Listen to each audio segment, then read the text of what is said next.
quel signore col dolce vita mi emana delle vibrazioni che, che non avete idee, che non avete idea davvero, eh. E quando la Lazio gioca il suo calcio può giocarsela con chiunque, eh. Oggi aveva un avversario difficilissimo, eppure non si è accontentato del pari. Qualsiasi altra squadra, no? No, sapevo, veniva a punteggio pieno, si sarebbe potuta, invece la Lazio di Baroni no, vuole giocare sempre il proprio calcio, anche a costo a volte di concedere qualcosa, anche di troppo se vogliamo, ma il bello di questa Lazio è proprio questo, incredibile, incredibile. E la volete sapere una delle tanti grandi differenze tra Baroni e Juric? Ci pensavo proprio adesso, no? Guardando la prestazione di Pedro, l'ennesima mostruosa prestazione. Baroni che fa? Baroni prende il suo uomo di maggior esperienza, lo mette al centro del villaggio, dice a tutti i compagni di squadra: guardate questo ragazzo, seguitelo sempre, anche quando si allaccia agli scarpini, seguitelo, guardatelo. Juric che fa? Prende il suo uomo con più esperienza e quasi quasi lo tratta da appestato. Io questo non lo schiero neanche se manca non dica Hermoso, piuttosto preferisco Cristante difensore centrale. Sembra una cosa da poco, ma ma sta roba fa tutta la differenza di questo mondo, ragazzi. E soprattutto quando stiamo vedendo, no? Cioè, gli uomini di leadership fanno la differenza e quel carisma devi saperlo sfruttare. C'è chi riesce, c'è chi ci riesce e chi no, evidentemente. E non gliene faccio una colpa a Juric, semplicemente non ha neanche, non si è mai trovato in una situazione del genere, quindi non era neanche preparato per questo. Quindi ancora una volta io sono qui a dire Juric è l'ultimo colpevole, il problema è che ce l'ha messo, ragazzi miei, questa è la realtà. In tutto ciò poi parliamo anche un po' della Fiorentina che stasera quasi aveva deciso che non volesse neanche giocarla questa gara, se vogliamo, e se andiamo a valutare tutte le scelte, anche perché c'è chi fa dei ragionamenti che non possiamo neanche biasimare se pensiamo, no, al valore di alcune partite. Ci arriviamo, prima come al solito vi invito a lasciare il like se volete cibare e in qualche modo soddisfare le pretese dell'algoritmo che altrimenti ci affossa il video, il canale e tutto il resto. E ovviamente vi invito anche al commento e come al solito accanitevi, dite quello che vi pare sotto, nei limiti ovviamente. E poi se volete supportatemi con l'iscrizione al canale, attivando la campanella e se volete mettete anche il segui su Facebook. E davvero ancora per l'ennesima volta grazie perché ci siete e continuate a rombare clamorosamente. Grazie, grazie, grazie. Parto dalla Lazio, la partita che mi è appena finito, ce l'ho negli occhi questa prova dove la Lazio gioca il suo calcio, come dicevo prima, anche soffrendo, specialmente a inizio ripresa, dove il Porto si vedeva che da un momento all'altro no, era riuscito ad abbassare appunto i biancocelesti e sembrava che l'inerzia era appunto dalla parte dei portoghesi e trova questo pareggio. Lì sapete, come abbiamo spesso visto in passato, lì ti puoi sfaldare quando trovi un avversario così anche importante per la competizione, perché credo che il Porto sia una delle squadre più forti dell'Europa League, proprio tranquillamente possiamo dirlo, no? È una squadra che sta facendo anche bene nel proprio campionato, in 10 partite, 9 vittorie e una sconfitta, praticamente lì a giocarsi, no, la competizione con lo Sporting, adesso che magari va via Morim, gioco forte, vedremo, vabbè, questo non ci riguarda, ma questo è per, no, un po' per capire il valore dell'avversario che abbiamo visto, no, essere di ottimo appunto livello, di ottimo status.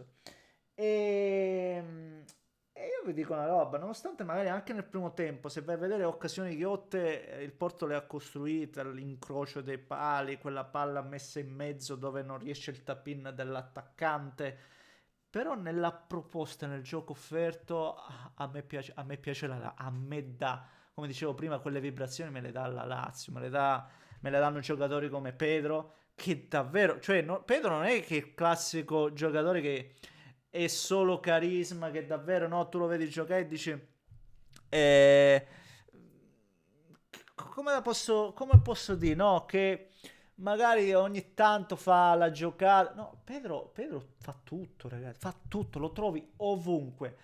Sia nella fase di non, soprattutto direi nella fase di non possesso, dove non so quanti palloni anche oggi abbia recuperato. Nel secondo tempo c'è un bellissimo, una bellissima palla, non mi ricordo chi la disegna, se Galeno o chi, no? Sul secondo palo e ci arriva lui in chiusura a fare la diagonale. Clamoroso, ha recuperato un sacco di palloni al centrocampo. Poi nella fase di possesso, dribbling, giocate, fa sempre i gol importanti e decisivi. Cosa gli vuoi andare a dire? Ma questa fiducia anche la acquisisci quando davvero il tuo allenatore crede in te, no? Ti mette davvero al centro. Non era una frase fatta quella detta a inizio video, no? È la verità, ragazzi. Baroni ha preso, ha detto veramente seguite lui. E lui, rinvigorito anche da questa attenzione che riceve dal proprio allenatore, riesce veramente ancora a dare tantissimo, ragazzi. Riesce a dare tantissimo. E poi la Lazio ovviamente ha giocatori a gioco che mettono in seria difficoltà chiunque, ragazzi, che mette in seria difficoltà chiunque. Anche oggi cambia alcuni interpreti e quindi dà spazio un po' a tutti. Abbiamo visto Ciaunà, c'è tanta varietà, tanta carne al fuoco. Un giocatore come il Vecino, no? Lo vedo sempre bello attivo in questa squadra. E quindi, guarda, vi dico la verità, vedo una Lazio che è sempre, che è sempre bella sul pezzo, bella presente, che è nella partita, che segue veramente tutto ciò che gli viene impartito. E gli è mancato per tanto tempo Zaccani, adesso lo ha recuperato. Aggiunge quindi anche altre armi a disposizione. Lì davanti non si vuole mai privare del Tati. Poi se lo levi, comunque c'hai Dia. Ma quando giocano insieme è uno spartito ancora migliore. Beh, mi piace questa squadra, ragazzi. Mi piace questa squadra come l'ha messa su l'allenatore. Mi piace perché tutti i giocatori vengono sfruttati per quello che sanno fare. Guendouzi sa andare a 1000 all'ora in mezzo al campo e deve fare quello. Guendouzi e fa quello nella Lazio di Baroni. Tavares è un treno e deve fare il treno, non è che deve fare non deve avere altri compiti. Bello, tutto molto bello. Ricordiamo che la Lazio era a punteggio pieno, rimane a punteggio pieno in questa Europa League, quindi sta affrontando entrambe le competizioni e le sta affrontando al meglio. Oggi sono senza parole per la Lazio di Baroni, assolutamente. Senza parole, ma per motivi diametralmente opposti per la Roma di Juric. È una squadra che mi sembra che è in un limbo. La Roma è in un limbo. Ecco, non credo che possa riassumere il concetto meglio in maniera diversa. No, lo riassumo dicendo la Roma è in un limbo, è in una continua attesa, no?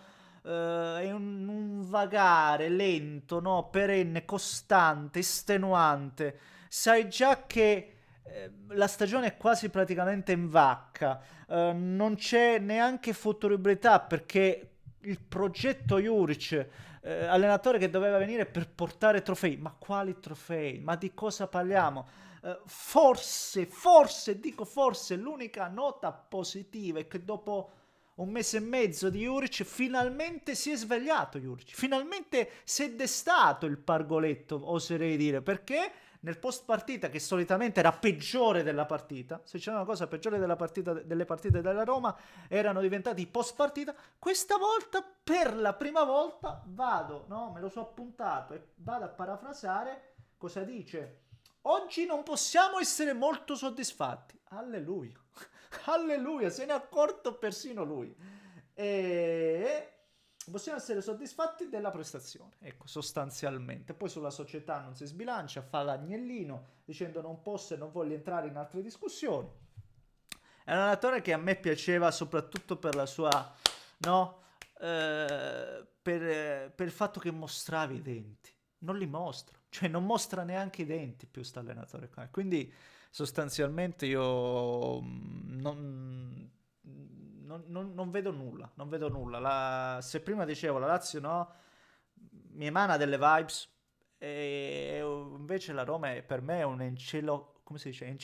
Encelografo, oh no, no, non mi viene, non devo trovare, encefalogramma, encefalogramma dovrebbe essere, piatto, no? Piatto.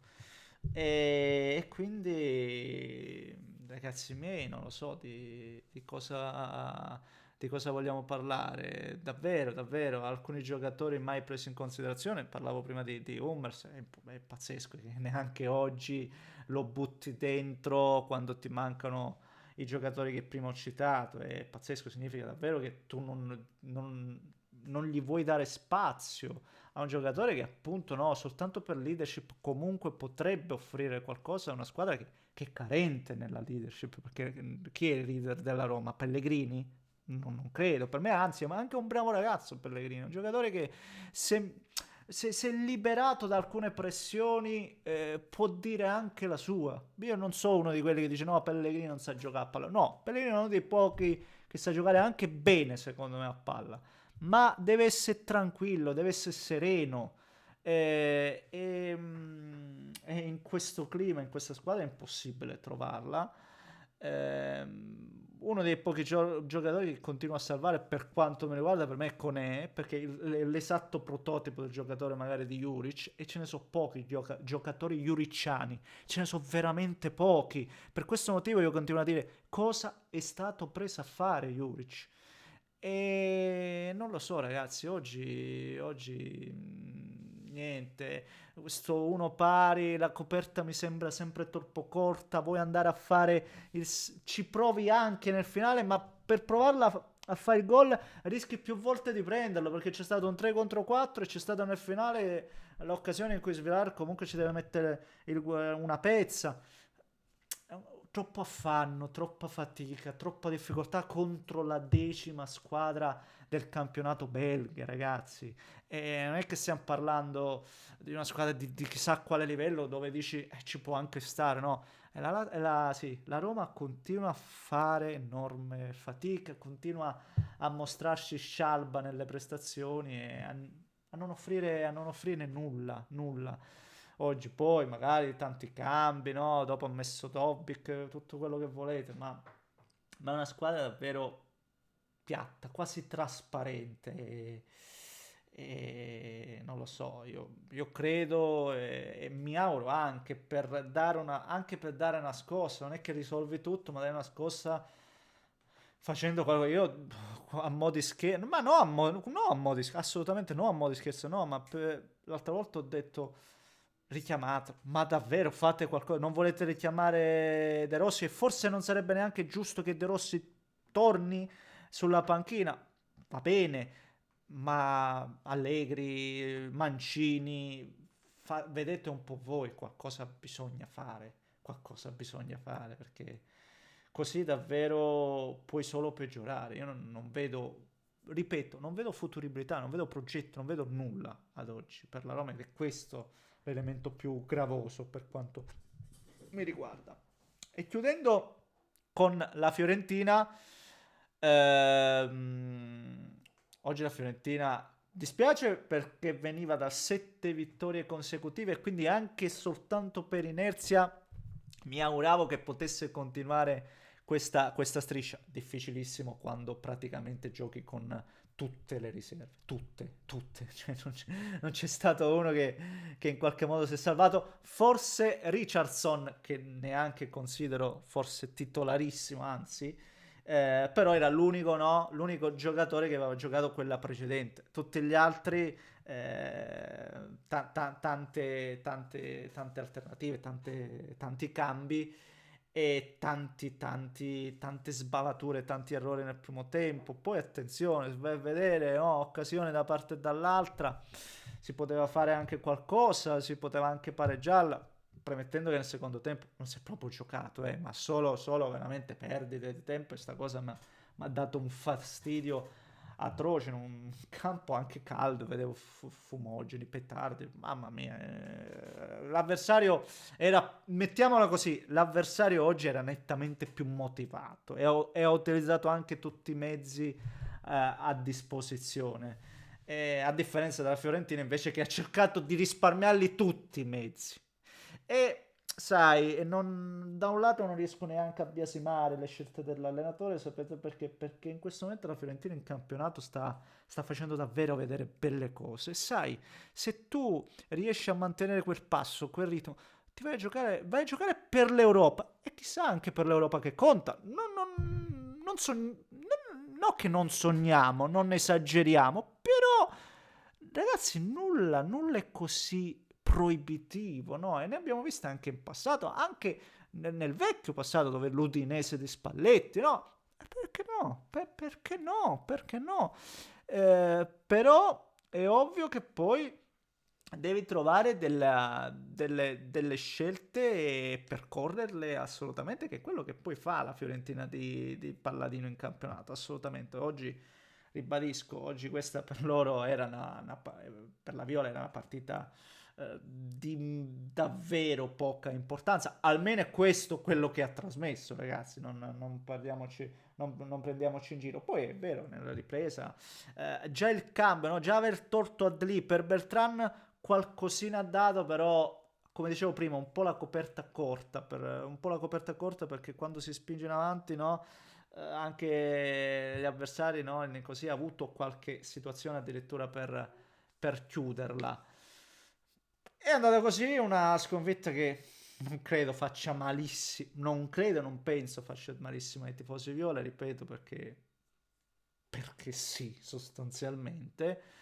Però è ovvio che la Fiorentina non deve quantomeno portarsela a casa il playoff di conference, me lo auguro, ed è assolutamente alla portata. Questo mi pare abbastanza chiaro. Per quanto mi riguarda, ci sono dei giocatori che in questo momento sono fondamentali nella Fiorentina. Io uno di questi per me è Comuzzo dietro. Se manca lui, perde tanto equilibrio. Ma poi ci butto Bova a centrocampo, ci butto Ken in avanti. Ci sono due o tre giocatori che in questo momento io vedo proprio come insostituibili. Va bene, signori, fatemi sapere cosa ne pensate voi. Anche stasera siamo andati lunghissimi, però volevo parlare un po' di tutto e spero che abbiate gradito. Un grande abbraccio da Nesco, buonanotte.